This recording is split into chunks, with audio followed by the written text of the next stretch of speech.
Agô Exu! Olá, salve, salve! Mãe Flávia Pinto aqui para mais um quadro do nosso podcast Mãe Flávia Pode. Quero, antes de mais nada, agradecer as pessoas que fazem declarações assim extremamente carinhosas, de dizer o quanto tem sido importante ouvir esse programa, ter acesso a esse conteúdo. Também, agradecendo, né, e parabenizando a gente, pela qualidade de som e de imagem, que a parceria com a Umbanda EAD tem nos possibilitado oferecer ao nosso público, que é o público umbandista em primazia, mas são todas as pessoas que são, admiradoras, devotas, praticantes ou simplesmente pesquisadoras das religiões afro-indígenas brasileiras. Então, eu quero dizer que às vezes a gente não consegue responder individualmente a todos e todas, mas eu quero expressar aqui o meu carinho e dizer que é muito importante essa devolutiva de vocês. Por quê?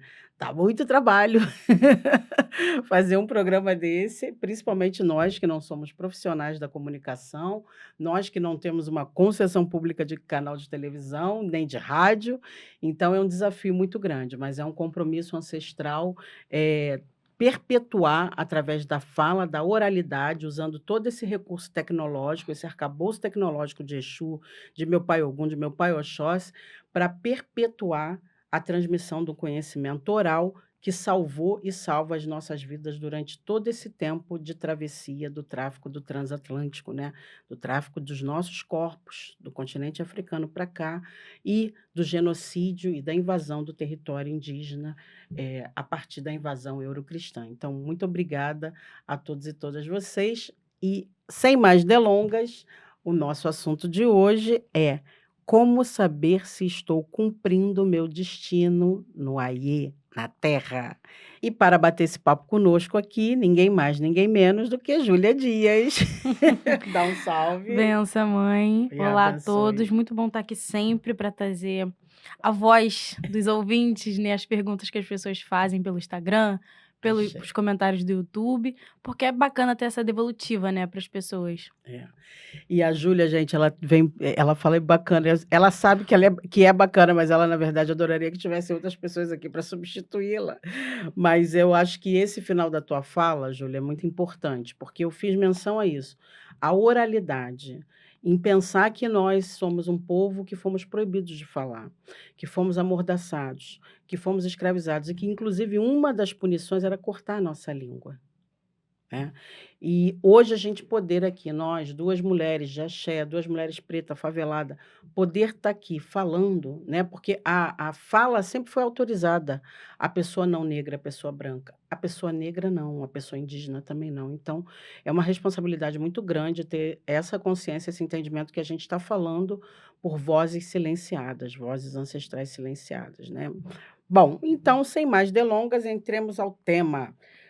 Polêmico, hein? Destino. Há muita confusão sobre esse assunto. Vamos lá, Júlia, o que que você manda? Para começo, assim, antes de qualquer pergunta, eu queria pedir para a senhora fazer uma definição de destino e como ele é visto dentro dessa visão mais eh, afro, né, ou afro-indígena, ou dentro das religiões de matriz africana e indígena. Como esse destino é visto? Ok.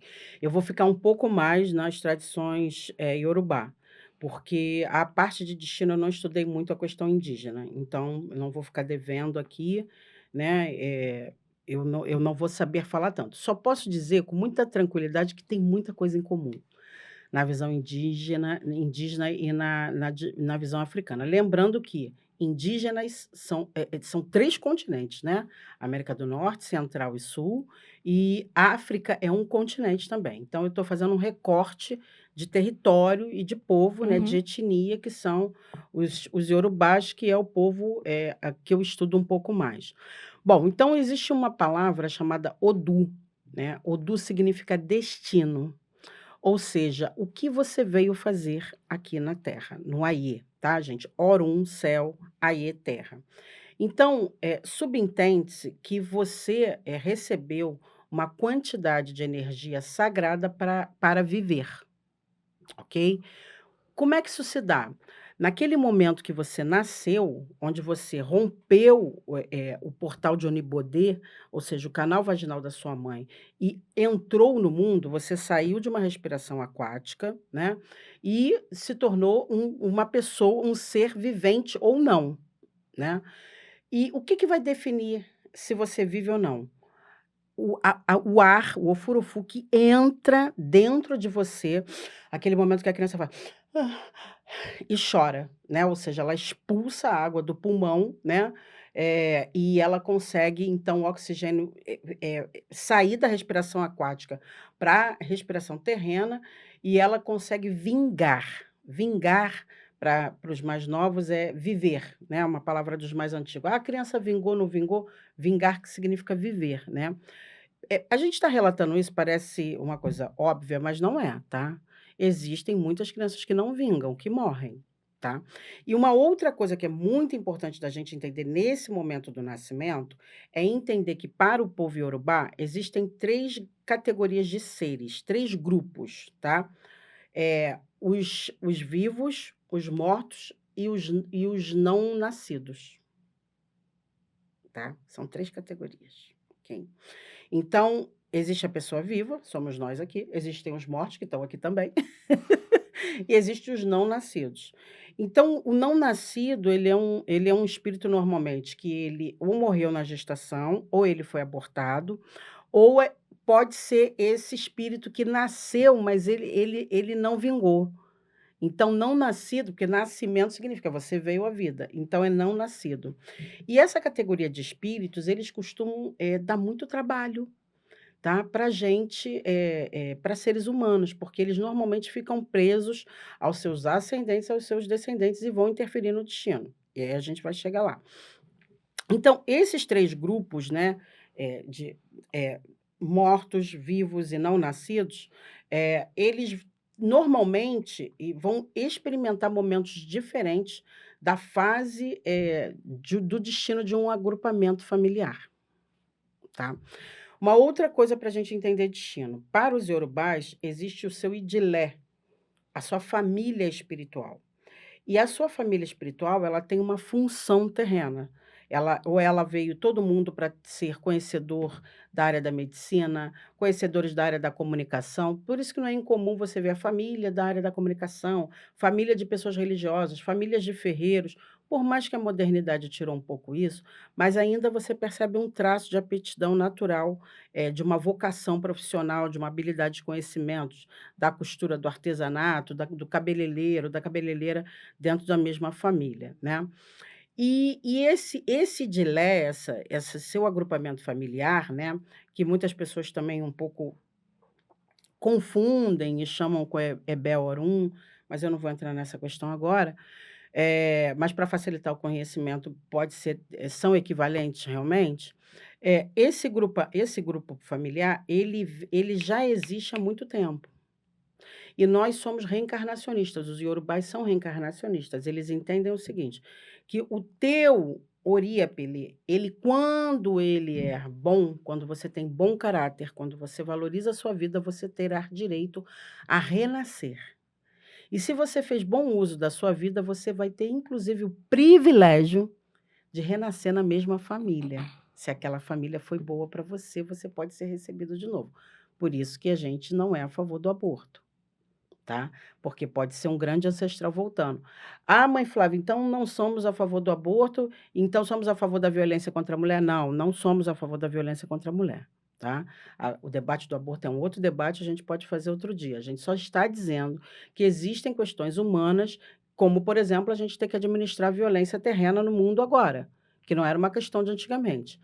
Antigamente você não tinha fecundação a partir da violação do corpo feminino, tá. Então é nesse sentido apenas que a gente, tem muito cuidado com essa questão do aborto, né, porque você pode estar interrompendo o destino de uma família. Por exemplo, se essa pessoa que veio para renascer é um grande espírito que vai se tornar uma presidenta da república, um espírito da ciência que vai descobrir a vacina que combate o HIV, que combate o Covid, né, você não sabe. Ou se aquele espírito ele vem trazendo uma energia para aquela família de equilíbrio. Às vezes vai renascer 2 espíritos que não nascem há muito tempo naquele grupo familiar, que, por exemplo, vão ter uma tendência ao álcool, ao uso de drogas, e aí tem uma pessoa mais forte, né. Ou se é um sacerdote, né, por exemplo, vou usar muito o meu próprio caso, né, eu não sou fruto de uma gravidez planejada. Meu pai e minha mãe não planejaram me ter, mas, eu vim ao mundo com muita dificuldade, tenho pai e mãe assassinada, porém, apesar de toda uma história triste, eu vim ao mundo para ser uma sacerdotisa, eu sou uma babá de umbanda, sou uma Ialorixá, eu sou uma matriarca, então a minha vida é instrumento para salvar muitas outras vidas. Então você imagina se minha mãe tivesse conseguido me abortar como ela tentou, né. Agora tem um parênteses aqui também, eu não sou filha eu não fui uma gravidez planejada, mas eu sou filha do amor. Meu pai e minha mãe se amavam, então isso para mim já é fantástico e um dia eu posso falar sobre isso. E isso interfere no nosso destino também, tá. Bom, e aí essas questões todas são importantes para a gente entender o que que é destino, ou seja, você não é a primeira pessoa da sua família, você não existe antes de outras pessoas existiram antes de você. Você não a sua vida não começa hoje, você pode ser uma pessoa que já vem com várias outras existências, né, e você está dando continuidade a alguma coisa, continuidade ao seu ciclo de vivências no planeta Terra. Você pode estar dando continuidade ao ciclo, de cumprimento, de destino daquela família, do seu idilé, e você, tem os desafios a serem, ressignificados nessa existência. Então, destino, a grosso modo, significa o uso que você vai dar ao ofrufo, a massa da criação, a massa de ar da criação, não a massa que criou o teu corpo, que é o Mauá, né, que é o barro de Nanã, mas ao ar da criação que foi dado a você. E antes de você, Júlia já está ali para fazer outra pergunta dos nossos ouvintes. Deixa eu só concluir, por favor, Júlia. Antes que para a gente poder entender, quando esse ar, que é o Oiá, entra, por isso o Oiá rege o cérebro, né, poucas pessoas sabem disso. O Iemanjá rege a cabeça, Oiá rege o cérebro, o aparelho cerebral, o órgão cerebral, porque é por ali que o oxigênio vai distribuir da função ao corpo. Então esse ar quando ele entra, ele determina quanto tempo você vive. Tá? Se você vai viver 47 anos, 87 anos, 95 anos, se você vai viver 95 dias, se você vai viver 2 meses, se você vai viver 7 anos.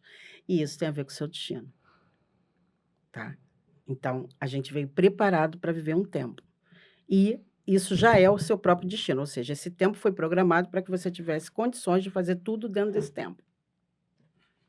Esse tema de destino, né, é curiosidade de muita gente. Eu acho que muita gente tem essa vontade de saber: "Meu Deus, pra que eu vim no mundo?", sabe? "Qual é o meu destino? Pra que eu sirvo? O que eu devo fazer?", né? É uma crise mesmo existencial de várias pessoas de não saberem pra que estão aqui. É. E essa crise é importante, tá, Júlia? Não vivenciar essa crise, não achar essa resposta, já é um fracasso do seu destino. Porque você pode ficar muito tempo perdendo tempo fazendo coisas que não fazem parte do seu destino, da sua trajetória evolutiva. E aí, o que que acontece? Você não encontra a felicidade. A primeira pergunta que eu quero fazer, que vieram de alguns ouvintes, é: como se define o meu destino? Como uma pessoa ela pode saber qual é o destino dela na Terra? De uma maneira bem simples, o seu destino, ele dá sentido à sua vida. E ao dar sentido à sua vida, ele te torna feliz. Vou dar um exemplo muito simples. Pessoas que, às vezes têm uma vida que a gente acha que é uma vida muito simples, muito difícil, e essa pessoa está sempre feliz. Pessoas que às vezes vão viver questões de doença, de problema de saúde, mas estão felizes. Pessoas que vão viver às vezes uma situação de dificuldade financeira, mas elas estão felizes. Pessoas às vezes que a gente vê numa função, de provação mesmo, de perseguição, mas aquela pessoa consegue sobreviver a todas aquelas dificuldades e ficar bem, né. Então, a grosso modo, saber, como se define o meu destino, é perceber, se você é feliz ou não. E parece que eu fui muito subjetiva, né, eu não fui não. Eu quero que você conte agora 10 pessoas felizes que você conhece. Agora, para agora, dá uma pausa no vídeo, no Spotify e conta 10 pessoas felizes. "Mãe Flávia, como eu conheço uma pessoa feliz?", olha dentro dos olhos dela. Olha dentro dos olhos dela. Você não pode se permitir ser enganado pelos olhos de uma pessoa. Os olhos são a janela da alma. A pessoa feliz, ela vai transmitir para você essa felicidade. Agora, felicidade não significa perfeição de vida. Nem alegria também, né, porque às vezes a pessoa pode estar: "Olha, tô alegre com uma situação aqui que eu tô passando, que eu tô vivendo", mas no fim das contas ela não é feliz, porque uma coisa só Exatamente. ocasionou uma É, alegria a ela. é. Eu acho até que deve ter uma outra palavra, Júlia, eu não sei dizer qual é. Porque poucas pessoas falam que estão alegres. Você já reparou isso? Poucas pessoas falam: "Eu estou alegre, Fala mais que tá feliz. estou feliz", né. Estou feliz, não é eu sou feliz, né. Que é uma frase que eu uso muito e que incomoda muitas pessoas, né. Eu sou feliz. E as pessoas ficam perguntando: "Ué, mas como é que a senhora pode ser feliz?". Então, eu sei lidar com as imperfeições da minha vida.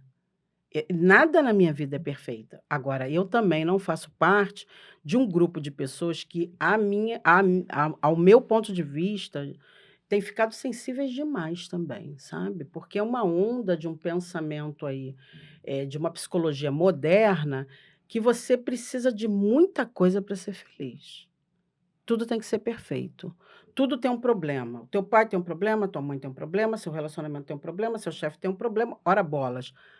Vamos reivindicar aqui a frase do Renato Russo, né, "Para o mundo que eu quero descer". Então vai lá, aperta esse botão e descobre onde é que para e desce. Porque, assim, não tem como, você cumprir destino e, portanto, ser feliz, se você não observar o planeta, a humanidade. Então não há, igualdade em nada nesse mundo, nem na saúde, nem na distribuição da riqueza, nem na prática religiosa, dentro do terreiro, dentro das igrejas. Infelizmente, a gente encontra seres humanos imperfeitos, eu mesma sou uma delas, né. E a gente precisa entender também, né, que essa imperfeição, ela faz parte da Terra por um motivo muito simples: você também é imperfeito, imperfeita. Porque a coisa mais triste que tem no mundo, e essa pessoa não vai cumprir destino e não vai ser feliz, são aquelas pessoas que vivem exigindo perfeição dos outros quando elas não são perfeitas, né. Então, o destino também tem a ver com isso, entender que você está cumprindo um destino num planeta com 8 bilhões de pessoas e uma série de dificuldades, de violências e de violações de direitos, por isso que eu não paro de falar, de prática de direitos humanos, dentro da prática religiosa, porque muitas vezes a gente pode se enganar e enganar os outros. Uhum. Pensar que eu estou oferecendo um cuidado espiritual para um problema que é social, né. Então, inclusive, o que você vai passar na vida tem a ver com o destino também. E aí você pode, às vezes, parar no terreiro e ficar um tempão num terreiro fazendo, sacudimento, ebó, não sei o que, não sei o que lá, não sei o que lá, e para tratar um problema que não é um problema espiritual. É um problema do seu destino que tem a ver com uma condição social que você ocupa e que você tem que encontrar outros mecanismos para lidar com aquilo. Às vezes falta inteligência emocional, né, parece que o desespero, ele toma conta da nossa cabeça e não faz nem a gente discernir. Talvez você precise daquele sacudimento, daquele ebó, mas também você precisa procurar um médico, Reagir. reagir de outras formas, né, Exato. e tá tudo alinhado Uhum. de uma vez só. É uma questão da gente entender o seguinte: realmente nem tudo está na conta do espiritual. Seus neurônios não estão, sua saúde não está, a sua capacidade neuromotora não está, né. Eu conheço pessoas que ficaram aleijadas por orientação, espiritual, equivocada, de dizer para a pessoa que a pessoa não precisava, por exemplo, depois de um determinado acidente, usar o gesso. E nem fazer fisioterapia nem nada, a pessoa, até hoje tem a deficiência em virtude disso, então ocorre, né. Mas também é um pouco da gente pensar a autonomia daquela pessoa que, ouve alguma coisa, porque você tem seu livre-arbítrio, você tem sua própria vontade de concordar ou não. E às vezes o que a gente quer é que alguém diga alguma coisa pra gente, a gente não quer dizer por si próprio, né. Então, quero aproveitar aqui, pessoal, para a gente poder, falar um pouquinho para quem está ouvindo, para quem está assistindo esse programa de hoje, e reiterar mais uma dica da mãe Flávia, fazendo um convite especial para você que está buscando aprender um pouco mais sobre as nossas religiões de matrizes africanas, afro-indígenas, né, o evento Ubuntu, tá, da Umbanda EAD, de 16 a 19 de abril, às 20 horas, com aulas ao vivo, gratuitas, ok? No YouTube, no canal da Umbanda EAD, com um time de referências no assunto, como o pai Sidney Nogueira, professor Wagner Gonçalves, mãe Cláudia Alexandre e o babá Márcio de Jagum, tá bom? Pessoas extremamente queridas, que eu tenho muito apreço, benção, meus velhos, minhas velhas. E aí vamos aprender, então, a refletir sobre a figura de Exu nas religiões afro-brasileiras, sobre o jogo de búzios, diferenças entre o transe e a mediunidade na Umbanda e no Candomblé, tá? Lembrando que o evento é gratuito e você pode se inscrever apontando a sua câmera para esse QR Code que está aparecendo aqui, tá? Ou na tela clicando no link que a gente está deixando aqui na descrição do vídeo. Então, não perca o evento Ubuntu, de 16 a 19 de abril, às 20 horas, totalmente gratuito, no canal da Umbanda EAD. Próxima pergunta, Júlia. A próxima pergunta são meio que duas em uma, tá? Como saber que eu estou alinhada no meu destino e como alinhar isso com o livre-arbítrio, né? Porque às vezes a gente pode estar alinhada com o nosso destino, mas a gente também tem nossas escolhas individuais e é que a gente pode acabar rompendo isso, né? Rompendo com esse cumprimento do destino. E aí eu queria saber como a gente pode saber que está alinhado com o destino e como alinhar isso com o nosso livre-arbítrio.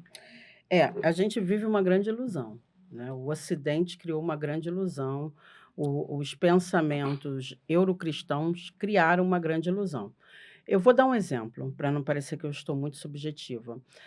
A gente tem uma tendência a achar que tem emprego para todo mundo, e não tem.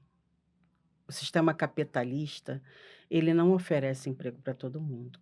E, por exemplo, a gente tem sempre essa tendência de achar que vai na igreja, vai no terreiro para conseguir um emprego, um trabalho, né? Além disso, existe uma diferença entre emprego e trabalho, né? Muitas pessoas vão ao terreiro querendo emprego e dispensando trabalho. A diferença entre emprego é aquele emprego que te dá segurança, né, financeira, seguranças de direitos, no sentido de férias, 13º, Direitos aposentadoria, trabalhistas. exatamente, direitos trabalhistas, e isso é o emprego te dá estabilidade, né? O trabalho não, o trabalho é aquilo que você oferta um pouco do seu esforço físico, intelectual, mental, braçal, talvez, e aquilo te gera renda. É óbvio que eu desejaria que as 8 bilhões de pessoas viventes no planeta tivessem emprego. Eu também adoraria, inclusive eu não tenho emprego, né? O meu sacerdócio matriarcal não é um emprego. Eu não tenho 13º, eu não tenho férias, eu não tenho aposentadoria garantida, eu não tenho plano de saúde pago e eu não tenho garantia de que se eu ficar doente amanhã, o dinheiro vai prover na minha vida, né? Então tem tudo isso que implica ao meu destino, que é um destino sacerdotal das religiões afro-brasileiras. E muitas vezes a pessoa perde vários trabalhos, não valoriza, perde aquela oportunidade, desperdiça, porque ela está esperando um emprego. Então, veja bem, como entender, né, se eu estou alinhado ao meu destino, e se o meu livre-arbítrio também está aliado. Muitas vezes o nosso livre-arbítrio está influenciado por ilusões mundanas, ilusões culturais, ilusões do próprio sistema capitalista, né? Ou seja, o sistema capitalista ele faz isso, achar que você, não posso ficar nesse trabalho aqui porque eu vou ser médica. Tá, mas enquanto isso, dá para você fazer isso daqui, dá para você fazer, não, só quero isso e não vou viver outras coisas. Quer ver um outro exemplo? A carreira de artista. É uma carreira extremamente difícil. Quando eu vejo uma pessoa, negra que vem me procurar para a carreira artística, eu fico muito preocupada, porque o mercado não nos quer. Então, é para além, da pessoa, ter a capacidade técnica profissional ou não, em que pese o fato de ela, como pessoa pobre, ela vai fazer um esforço gigantesco para conseguir ter a mesma qualidade técnica, de uma pessoa que, tem uma condição social melhor. E aí, o que eu quero dizer com isso? Eu quero dizer com isso que, às vezes, aquela pessoa está insistindo numa coisa que ela até tem o dom, mas as condições sociais, às vezes, não favorecem. E ela tem que estar preparada para dar certo ou não dar certo. É o plano A, o plano B, o plano C, o D, o E, o F e o G, tá? Por exemplo, também existem na área artística pessoas que querem, que a gente pergunta muito no terreiro, né? Você quer ser artista ou você quer fazer sucesso? Porque você também pode ser artista, mas não ser uma pessoa de sucesso. E aí, de que sucesso a gente está falando? Não é uma pessoa que vai ver de miséria, não é uma axé de miséria, não é isso. Mas é uma pessoa que não vai brilhar. E aí a gente precisa entender se a pessoa quer isso, né? E aí a arte entra como hobby ocupacional e nesse sentido ele cura, porque ele faz parte da sua natureza, faz parte do seu destino, é um dom, né? Ou não, você tem uma projeção midiática da cultura, onde você só entende que ser artista é brilhar, é estar nas telas da televisão, é fazer sucesso no Instagram, seja onde for. Então, há Ou uma viver financeiramente disso. exatamente, há uma frustração muito grande nas pessoas que empenham toda uma energia para ser artista, e seja da área musical, cinematográfica, cultural, e há uma grande frustração. E aí, quando a gente está falando de frustração, quero lembrar que o tema é destino. Então, pode ser que a pessoa ali não organizou melhor. Então, para fechar, é um tema delicado, para fechar essa pergunta, eh, como é que eu sei se o meu destino está alinhado, né? Se eu exerço dons que eu trouxe. Eu tenho aquele dom.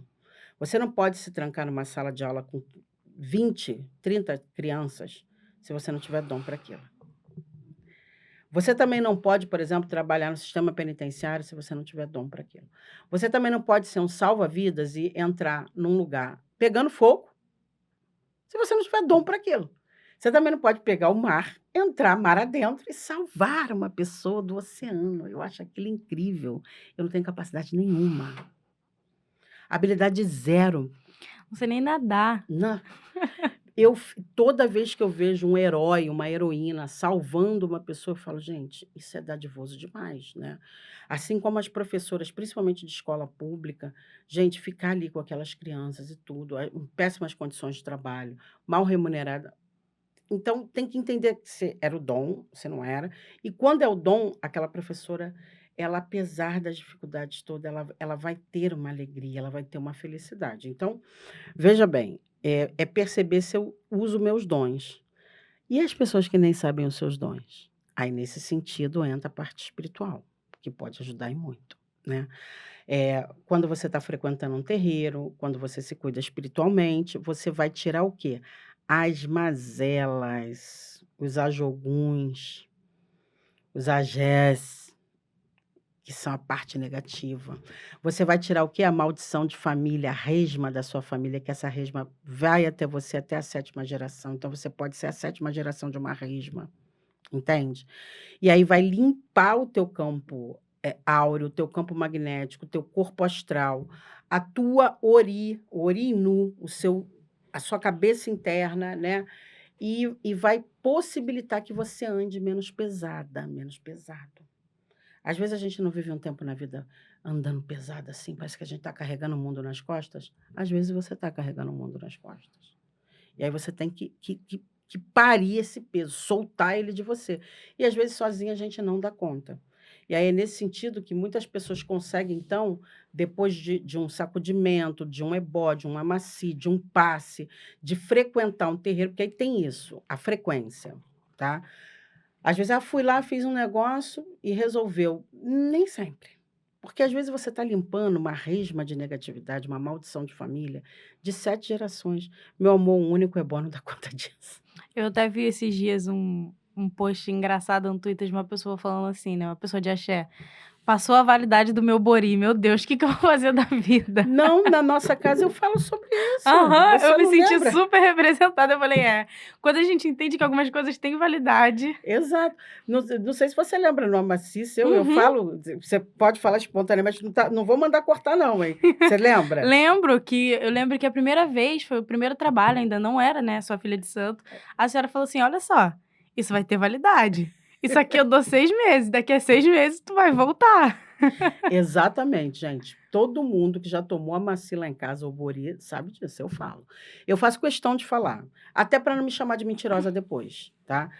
O que que acontece? Normalmente, dependendo, olha como é que é destino, Júlia, dependendo da função profissional. Não sei se eu falei isso para você, que às vezes muita gente, a gente não passa a informação inteira. Dependendo da função profissional da pessoa, do tipo de vida da pessoa, ele dura até 3 meses, dura 1 mês só. Tem Bori que dura 1 mês. Mãe Flávia não me apavora. Não, eu vou exemplificar. Pessoas que trabalham dentro de presídio, dentro de cadeia, dentro de hospital. Não tem como, gata. Eles trabalham num ambiente energético muito mais denso, mais pesado, né. Até mesmo onde a gente mora, né, por exemplo. Exatamente, também. Pessoas moradoras de favela, elas vão sofrer uma densidade atmosférica maior, não tem jeito. "Ah, isso é preconceito", não, isso é realidade, eu sou favelada, então eu falo desse lugar, tá. Quem não é favelado, cala a boca. Porque eu odeio pessoas que não vivenciam as coisas e quer abrir a boca para falar, igual o racismo. "Ah, é mimimi". Não, não é mimimi, porque você não passa por racismo, então você não pode falar. "Ah, a questão das mulheres, é mimimi". Não, não é, porque você não é mulher ou é uma mulher privilegiada que não sabe do que a gente está falando. Então, na favela, a gente dorme e acorda com tiro, dorme com tensão, é gente morta que a gente não pode falar porcaria nenhuma, entendeu? Muitas vezes você sabe que tem uma pessoa naquela noite ali sendo torturada, então, tem um monte de trabalhador na favela, com certeza.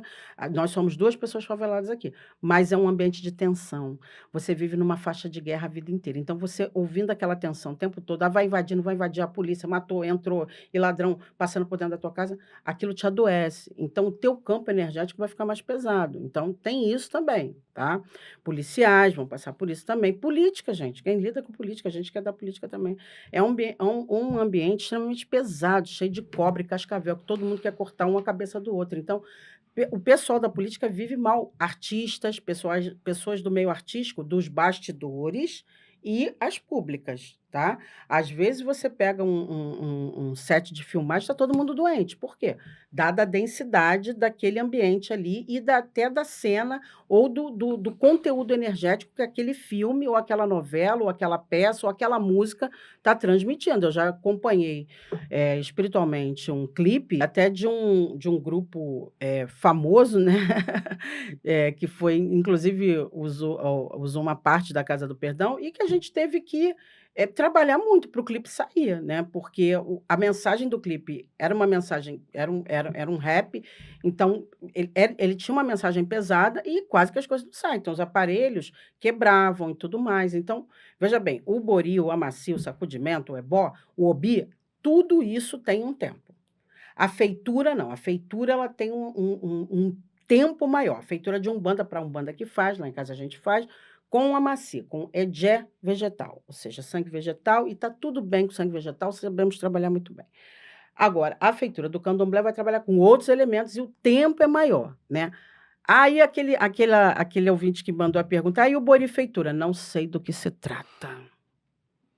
Não reconheço, não reconheço. Infelizmente, muitas pessoas acreditam nisso, mas eu não reconheço. Ou você faz uma feitura de umbanda, 7 dias recolhido, naquilo que se chama camarinha, tudo bonitinho ali, vai trabalhar com as suas ervas, que faz muito bem, obrigada. Ou você entra de verdade para o candomblé, ficar no meio termo, aí é complicado, aí a gente vê depois como é que as pessoas chegam, por quê? Não vai te dar o subsídio energético, porque aí você recolheu 3 dias para dizer que foi feita. Aí é contigo. Agora, a pessoa que foi feita bem feita, ela vai sobreviver a muita coisa. Ela não vai se tornar a vencedora de todos os problemas, mas ela não vai ser derrubada tão fácil. Essa é a diferença de quem está bem feito e quem não está. E aí vai ajudar a cumprir destino. Entende? Vai ajudar a cumprir destino, porque você vai estar fortalecido, você tirou todos os ajoguns, todas as negatividades, todos os agentes que podem, contribuir para que você não cumpra o seu destino. E aí lembra que eu falei no início? O seu grupo familiar, o seu idilé, você cumpre um destino, né, e aí todos eles estão esperando que você faça a sua parte para que eles renasçam e dê continuidade, porque uma resma, uma maldição de família pode ir até 7 gerações sim. "Ah, mas eu não tenho nada a ver com a minha avó e com o meu bisavô e com a minha bisavó", e se você era o seu bisavô e sua bisavó, gata? Entendeu por que que a gente tem muito cuidado com o aborto? E se você estiver cortando alguém que tem que vir? Né. Então eu posso ser o meu próprio tataravô, minha própria tataravó, eu posso ser o renascimento deles, né. E aí por isso que a gente também tem muito cuidado, quando a mulher está grávida, a gente vai fazer trabalho da barriga, trabalho da gravidez, a criança nasce, a gente apresenta, batiza e vai recomendar a feitura logo. E por isso que o ideal é fazer santo logo cedo, gente, entendeu. Seja na umbanda, no candomblé, no terreiro sério de umbanda e no terreiro sério de candomblé, entendeu. Eh, uma pergunta também que chegou pra gente foi se é possível mudar o nosso destino. Olha, eu acho que a gente pode mudar no sentido de não cumprir, e aí você vai ser infeliz. E aí não é estou feliz, é sou feliz ou não sou feliz, né.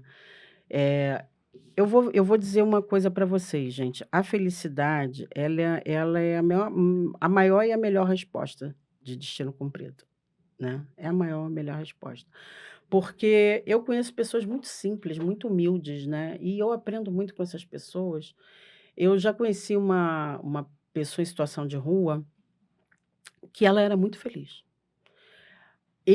Mãe Flávia, não acho a condição da pessoa moradora de rua feliz, é claro que não, eu não desejo isso para ninguém, né. Até porque eu tenho um irmão que vive, né, oscilando nesses espaços. Mas ela disse para mim, a Regina, ela falou: "O meu lugar é aqui. Eu aqui consigo evitar males maior". E aí ela se alimentava no presídio da Frecaneca, os guardas davam alguma comida a ela parecia uma rainha, ela era chique demais. Ela pegava uma marmita, mas ela comia sempre com garfo e faca, né. E sempre, ela tinha uma pose, uma coisa, e ela era uma grande liderança daquela região, e a presença dela ali não deixava, que certas covardias, que eram muito comuns, ainda acontece, né, com morador de rua tacar fogo, não sei o quê, aquilo não acontecia. Então é algo que eu não sei explicar para você sobre isso. Eu não tenho experiência acumulada nessa área. Mas eu vi, ouvi e reconheci essa mulher. Muitas pessoas ali do Estácio, aqui no Rio de Janeiro, sabem de quem eu estou falando. Essa mulher, ela entendia que ela estava ali para cumprir uma missão. E eu lembro que quando eu a conheci, eu só lembrava do ponto da dona Mulambo, né. "Mulambo, rainha divina, a deusa encantada, tem seu gonga em segurança, ela tem sua história marcada. Caminhou em tapetes de flores e nem sequer se importou. Ela deixou seus súditos chorando e foi viver no mundo da perdição. Ela deixou seus súditos chorando e foi viver no mundo da perdição, mas ela é rainha, ela é mulher, ela é rainha, ela é mulher, pedacinho de mulambo para quem tem fé". Esse ponto conta a história de Mulambo, que ela era rainha, muito rica, e o pai não permitia que ela saísse, né, do seu castelo. E aí um dia ela fugiu.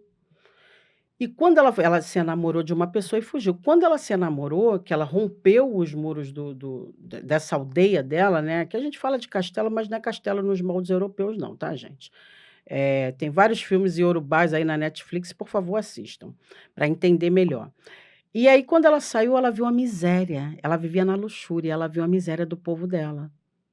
A miséria. E o povo não entendia que ela era rainha, porque não reconhecia, ela era uma rainha que ela era, na verdade, né, a princesa que seria rainha, e não reconheciam, porque não tinha contato com o povo, e ela ficou apavorada. Então ela se torna mendiga. E ela passa a liderar o povo.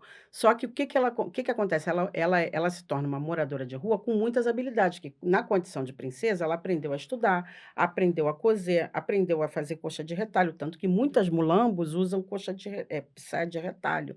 Por quê? Porque ela passou a fazer roupa para as pessoas com tecido, pedacinho de mulambo para quem tem fé. Então ela passou a fazer roupa, e ela passou a ensinar a plantar, a colher, ou seja, ela foi viver junto com o povo dela, que ela falou: "Se eu sou rainha desse povo, eu tenho que viver com eles, e não eu na riqueza e eles na miséria". Então ela transformou aquela realidade. Então destino também tem a ver com isso, né. O quanto que você transforma de realidade a realidade das pessoas às quais você convive. Tem pessoas, por exemplo, que vêm para uma família para destruir uma família. Você quer ver uma coisa?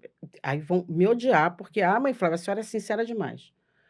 É muito comum, depois de que uma criança nasce, o casal se separa, a mulher passa a experimentar uma série de dores e de sabores, né. Muitas vezes a família inteira se desestrutura, por quê? Porque às vezes é um espírito que está vindo que ele tem um problema com aquela família, e não foi dado o cuidado espiritual, então isso é destino. Por isso que na barriga a gente já faz o trabalho na barriga. E aí é muito comum o espírito nascer e o casal se separar, ter briga na família. Alguns não, alguns já vêm juntando a família, curando, né. Eu conheço vários espíritos que ele vem salvando e resgatando todo mundo. Então, O destino, ele tem a ver com isso. Agora, o que a gente tem que ter muito cuidado, Júlia, é para não cair, né, nessa visão da cultura ilusória romântica, de Hollywood, né, e foram felizes para sempre, de achar que o seu destino você é uma pessoa que veio fazer uma coisa muito importante no mundo. Sem você, o mundo vai parar. Né, essa coisa de criança índico, criança azul, criança não sei o quê. É um tal de criança que às vezes chega já pra gente que é mãe de santo. Ah, porque no terreiro falou que é uma criança muito especial. Vai fazer o quê? Vai curar o câncer? Vai o quê? Vai para tecnologia? Vai desenvolver o quê? A cura do câncer, o combate à fome, vai inventar o quê pra gente. Jesus 2.0? Pois é. Então, assim, qual é o impacto, né? É igual a mediunidade. O pessoal que se descobre médium, aí se percebe um dom, um poder sobrenatural, de fato. Nós somos pessoas dotadas de poderes especiais, mas que na maioria das vezes a pessoa se perde. O que eu já vi de gente tentando plagiar a Flávia Pinto por aí, agora não quer passar pelo que eu passei. Não quer nascer sem nariz, sem boca. Não quer nascer sem dente. Não quer ter uma mãe morta 3 dias e ficar dentro de casa com ela assassinada. Não quer ter pai traficante. Não quer ter irmão morador de rua. Não quer vir dentro de família de alcoólatra e viciado, igual eu vim. Porque também tem isso, quando você percebe que esse espírito ele tem uma causa humanitária um pouco maior, ele vai vir com várias marcas e sinais. Porque quem não conhece a dor não cura a dor de ninguém. Gata. Entende? E aí é um pessoal muito privilegiado, dizendo que estão sendo sacerdotes. Tá bom. Parabéns. Você escolhe quem fala para sua cabeça. E aí é uma coisa muito delicada, porque você vai ver a história de várias lideranças no mundo, em diferentes áreas, né? eh, como é que foi a vida delas? A infância com provação, a adolescência com provação, vida adulta com provação. Eu levei 8 anos fazendo uma faculdade. Eu estou há não sei quantos anos tentando fazer um mestrado e não consigo acabar. Eu entrei e saí de faculdade várias vezes. Eu estudei com o filho.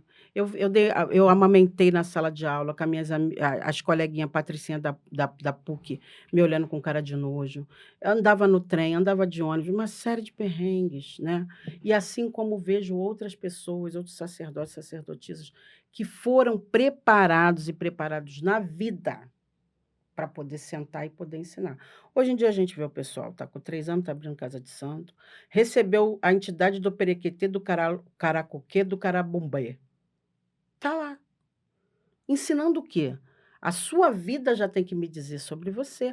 Ah, tem que sofrer para ser alguém? Não, meu amor, não, realmente não tem que sofrer, não. Agora, quem não tem experiência de vida não tem nada para ensinar. Não tem nada para ensinar, entende?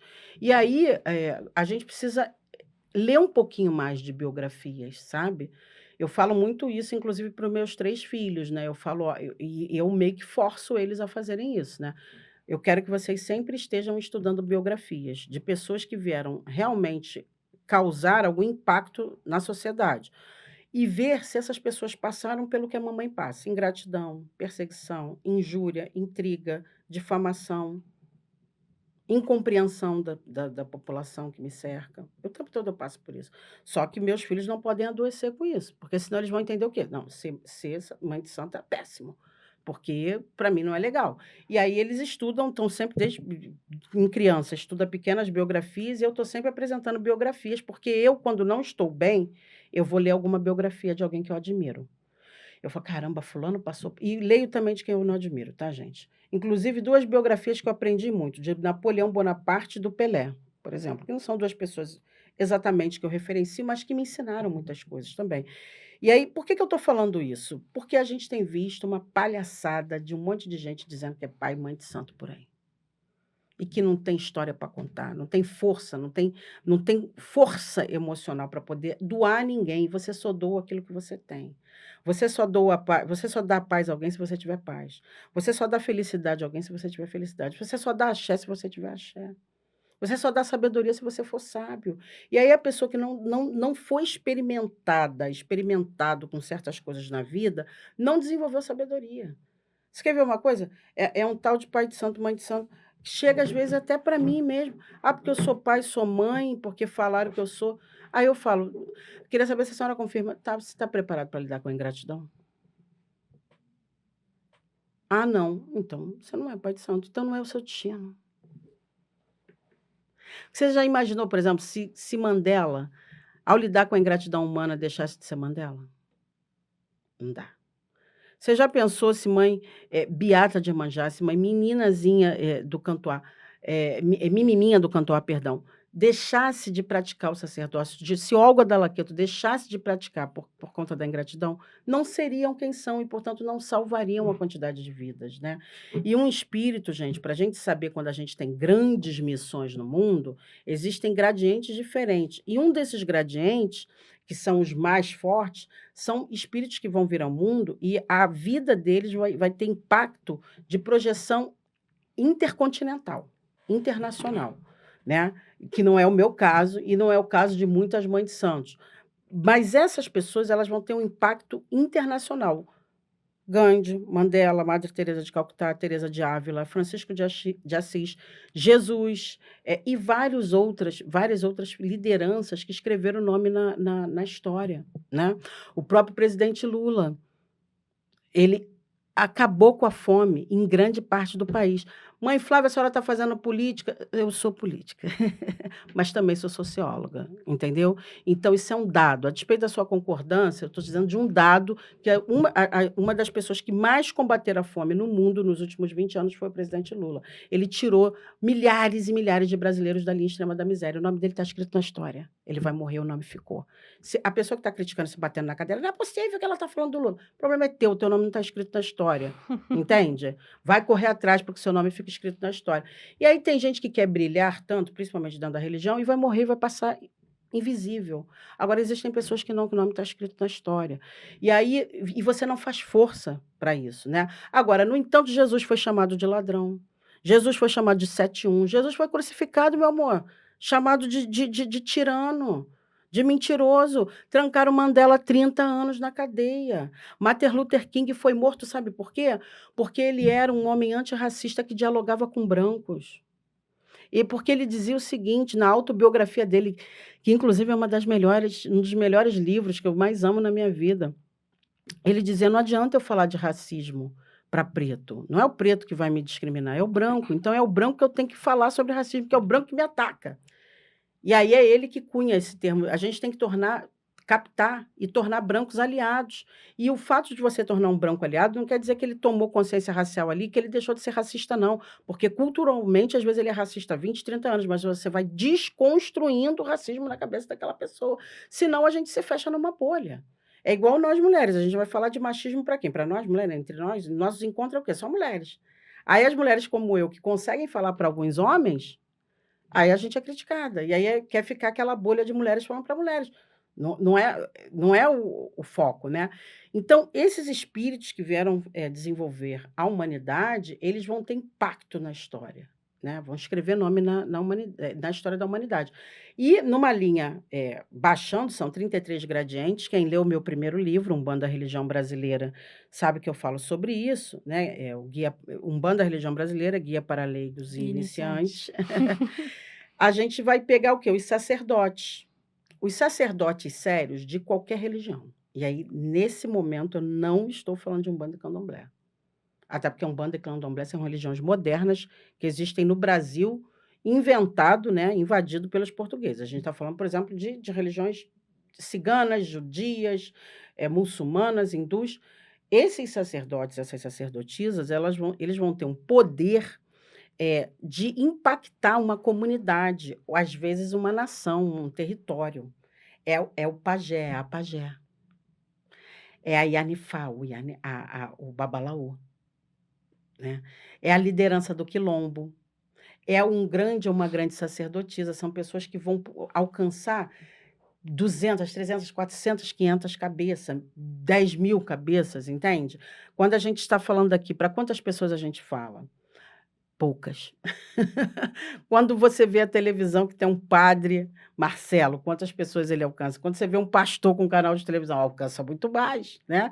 E é o que o umbandista e o candomblessista, infelizmente, não quer pensar. Talvez por isso a nossa religião fique tão limitada, porque é uma disputa muito grande de microfone. As pessoas, ao invés de achar legal que a gente está aqui com o microfone e está dando conta do recado, e que mais pessoas qualificadas têm que estar aqui dando conta do recado, não. Há uma inveja. E aí, por isso que algumas pessoas falam, as pessoas que estão dentro dessa religião são pessoas muito esquisitas. De fato são, infelizmente eu não posso defender. Em que pese o fato de ter pessoas também maravilhosas. Mas é muita gente com ego, sofrendo de ego, querendo abrir o seu terreirinho, a sua entidadezinha, e ela ser a super mega hiper Cleópatra. Não pode ser a Pombogira, tem que ser a Cleópatra, pô. Sabe? Não pode ser o Exu, tem que ser o Júlio César, né? E aí a gente vê um esvaziamento de conteúdo. Porque aí o tempo vai passando, e aí você vai vendo o que a vovó Joana da Angola fala, quantas vidas salvou? Qual é o impacto da vida dessa pessoa para outras vidas? Então, destino, gente, ele tem a ver com aquilo que você veio fazer, e às vezes o que você veio fazer é um trabalho anônimo. A gente pode ter um profissional de serviços gerais, que vai passar 20, 30 anos trabalhando num hospital, limpando a sala de cirurgia. Vai fazer um trabalho de Exu ali, vai limpar. O médico entra depois, salva a vida daquela pessoa. Quem assina o prontuário? O médico. Mas aquela pessoa que limpou antes a mesa para o médico poder sentar e trabalhar, ela foi a grande responsável pelo êxito daquela cirurgia. O sucesso daquela cirurgia começou na higiene daquele local. É o que Exu faz. Por isso a gente despacha Exu antes para tudo. Dá satisfação Exu para tudo. Para Exu limpar o negativo daquilo ali. Porque se o médico fizer a melhor da cirurgia, mas a sala não estiver bem limpa, a pessoa pode morrer por uma infecção hospitalar, que pode vir de doenças oportunistas, mas também de sujeiras, né? Resíduos não retirados corretamente. A profilaxia, né, higiênica. Então, a gente precisa entender que todo mundo tem uma grande função. Essa pessoa que vai trabalhar 20 anos num hospital, às vezes ninguém nunca vai saber o nome dela, é um trabalho anônimo, mas que impactou várias vidas. E outras vão ter seu nome escrito na história. Então, assim, nós não somos os grandes missionários, a gente não é Francisco de Assis, a gente não é Jesus, a gente não é mãe menininha do Cantuá, a gente não é mãe Beata, a gente não é vó Olga, nós somos alguma coisa menor. E como menor, a gente pode ter um impacto sobre a vida de muitas pessoas. Se você for uma boa cabeleireira, você vai salvar várias vidas. Toda cabeleireira dá um ebó, meu amor. Todo barbeiro dá um ebó, porque um corte de cabelo é um ebó, porque renova a tua vida, cortou uma energia ruim. A manicure é a mesma coisa, porque a única coisa que a terra não come é o cabelo e unha. Então, a manicure, ela está ali, ela está salvando tua vida, a massagista, a fisioterapeuta, quem faz shiatsu, e acompanhamento com pessoas, quem corta cabelo, quem faz estética, aquilo ali são ebós, ou seja, são mudanças de energia, né? São mudanças de formas energéticas que você estava e libera uma coisa que estava te paralisando e você fica melhor, né? Então, isso também são funções, são destinos. Então, como é que eu vou saber? Quando você está bem orientada espiritualmente, quando você está feliz, né? Consultar o oráculo. Eu estou bem, não estou? É isso aqui, não é? Mãe Flávia, me diz aqui o que é, vai para aqui, vai para lá. Às vezes só o oráculo não vai dizer, a gente vai precisar limpar você, vai precisar que você deite 2, 3 dias, às vezes 1 dia, às vezes 3 dias, no pé do orixá, dos seus ancestrais, para que a gente, então, acalme a sua ancestralidade, dá satisfação aos seus ancestrais, acalme você para entender o que é. Às vezes vai ser preciso mais do que isso, vai ser preciso feitura, iniciação. E aí tem gente que fica se batendo, se batendo, se batendo, e o tempo que vai se batendo vai se prejudicando, né? Vai retardando a sua felicidade, porque, para resumir, cumprir destino é ser feliz. Então, é adiar a sua felicidade, adiar o cumprimento do seu destino. A senhora acabou de responder a última pergunta, né? Era como saber se a gente está cumprindo o nosso destino e é poder falar que não estou feliz, né? Mas que sou feliz. Exato, E aí, como é que eu sei? Todos os dias da minha vida, eu não posso dormir e falar, ai, mais um dia, menos um dia. Nossa, que dia, né? Louvado seja esse dia, que seja um dia ótimo. E no final do dia, se você resolveu 20 problemas, que bom. né? Às vezes as pessoas falam assim para mim: "Ah, porque eu estou muito cansada, porque eu estou trabalhando muito". Eu falo: "Axé! Louvado seja, laroie". Aí a pessoa: "Não, mas é porque eu estou cansada". Eu falo: "Pô, mas já pensou se o cansaço viesse do desemprego, da falta de trabalho?". E às vezes a pessoa fala assim: "Eu não dou conta do meu trabalho". E se você não tivesse trabalho, o que você ia fazer do uso do seu tempo? Consegue entender como é que são coisas diferentes? Então, pense sobre isso, tá? Destino é algo muito profundo, eu espero ter contribuído aqui com esse programa aqui, para vocês e quero encerrar agradecendo vocês, agradecendo o nosso patrocinador, a Umbanda EAD, lembrando que tem o evento Ubuntu, tá? De 16 a 19, não é isso, Júlia? Isso. De 16 a 19 de abril, às 20 horas, com aulas ao vivo e gratuitas, tá? No canal do YouTube da Umbanda EAD, já se inscreve lá e participa. Quero te convidar também para se inscrever no nosso canal no YouTube. Quero te convidar a seguir as nossas redes sociais, afinal de contas, nós não temos uma concessão pública de televisão para ficar fazendo propaganda do conteúdo que a gente oferece aqui para vocês. E ativa também os nossos sininhos, tá bom? Curte, comenta, compartilha, recomenda esse podcast para outra pessoa, porque a gente só pode falar se tiver quem queira ouvir, né? Então a minha boca só pode falar para sua cabeça se você se permitir que eu fale para ela. Então, eu agradeço a vocês por cederem a cabeça de vocês para que eu fale e que essas palavras se tornem-se sementes a serem frutos colhidos de forma positiva para as próximas gerações da sua descendência, tá bom? E não esqueçam também de conhecer os nossos livros, Levanta a Favela, Vamos Descolonizar o Brasil, já já vai estar relançado, tá bom, gente? Mas tem o Salve Matriarcado, tem Umbanda Preta e tem Umbanda Religião Brasileira, que você encontra nas editoras, né, na Aruanda, na Palas e também na Amazon. Então, me leia, por favor, porque a gente tem muito trabalho para escrever um livro e a gente faz com muito carinho, com muita pesquisa, entendendo que ele também ajuda num processo de cura de consciência. E a cura e a consciência também te ajuda a cumprir destino, porque quem está doente não é feliz, né? Então, vamos nos curar entendendo tudo que a gente tem a resgatar das filosofias africanas e indígenas. Meu saravá fraterno, muito obrigada por tudo. Um excelente dia de vitórias e de conquistas e de felicidade para vocês. Que vocês sejam visitados nessa noite sagrada, nessa noite santa, pelos seus ancestrais, para que eles tragam as mensagens, para que comecem a dar a pista no dia seguinte do cumprimento do seu destino, porque a noite é boa conselheira, tá bom? Meu saravá fraterno. Obrigada, Júlia. Obrigada. Tchau, tchau, gente.